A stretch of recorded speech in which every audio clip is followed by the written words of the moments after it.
আসসালামু আলাইকুম। গত ২.৫ মাস আগে আমি আমার খামারে যে সোনালী মুরগিগুলো নিয়ে আসছিলাম, ওই সোনালী মুরগিগুলো কিন্তু এখন ডিমের উপযুক্ত হয়ে গেছে। কয়েকদিন ধরে দেখতেছি ওরা ডিম পাড়ার জন্য যে আলামতগুলো দেখা যায় সেইগুলো কিন্তু দেখা যাচ্ছে। এই জন্য ভাবতেছিলাম ওদেরকে যেই খাঁচাটা দিতে হয় ডিম পাড়ার জন্য, যেখানে ওরা ডিম পাড়ে, এই জন্য সুন্দরভাবে ওদের ডিম পাড়ার জন্য যেন ডিমগুলো এক জায়গায় থাকে, সেই জন্য ওদের যেই জায়গায় রাখি আমি সেই জায়গায় কিন্তু একটা ট্রে দিয়ে ওর ভিতরে কিছু কাপড়ের টুকরা দিয়ে ওদেরকে ডিম পাড়ার তাওয়ার মতো বানাই দিছিলাম। যেহেতু ওরা ডিম পাড়ার সময় হলে কিন্তু ওরা একটু সুন্দর জায়গা খোঁজে অথবা ওরা জায়গাগুলো বানিয়ে নেয়।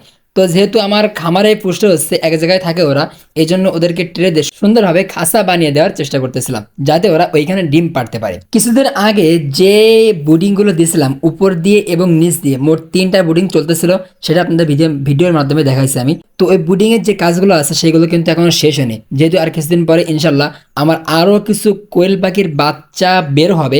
এই জন্য কিন্তু আগের যে বুডিংটা ছিল ওই বুডিং এর যে কাজগুলো ছিল সেই কাজগুলো সুন্দরভাবে শেষ করার চেষ্টা করতেছিলাম। যদিও আমার এই বুডিং না ভাঙলে চলতো, তো তারপরেও যেহেতু অনেক দিন রয়ে গেছে, অনেকটা ময়লা পড়ে গেছে, অনেকটা ময়লাও হয়ে গেছে, এই জন্য ওইগুলো সুন্দরভাবে পরিষ্কার করে যে তুষগুলো ছিল সেই তুষগুলো রোদে দেওয়ার চেষ্টা করতেছিলাম। যেহেতু অনেক সময় এর থেকে রোগ জীবাণু হতে পারে, এই জন্য সুন্দরভাবে যে তুষগুলো ছিল সেই তুষগুলো রোদে দিতে হয়।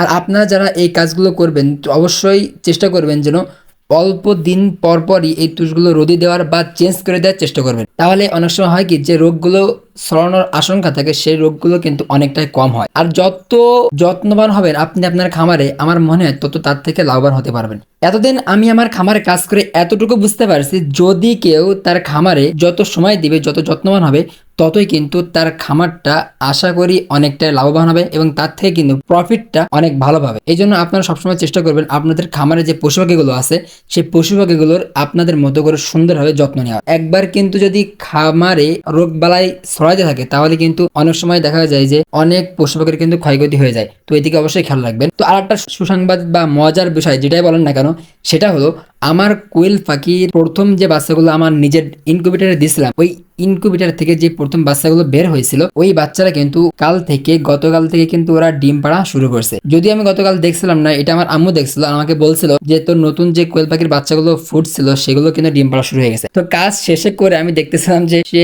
ডিম পারছে কিনা, দেখলাম যে ওরা 2টা ডিম পারছে। আর গতকালকে যে 3টা ডিম পারছে এগুলো দেখতেছিলাম, মোট 5টা ডিম হয়েছে। তো ইনশাল্লাহ কয়েকের মধ্যে ওরা সবগুলো ডিমে চলে আসবে।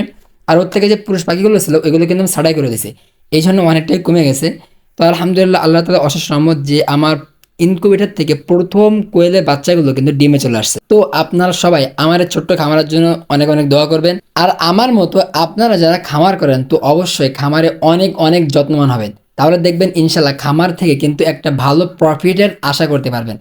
তো আজকের ভিডিওটা এই পর্যন্তই। সকলে ভালো থাকুন, সুস্থ থাকুন। আসসালামু আলাইকুম।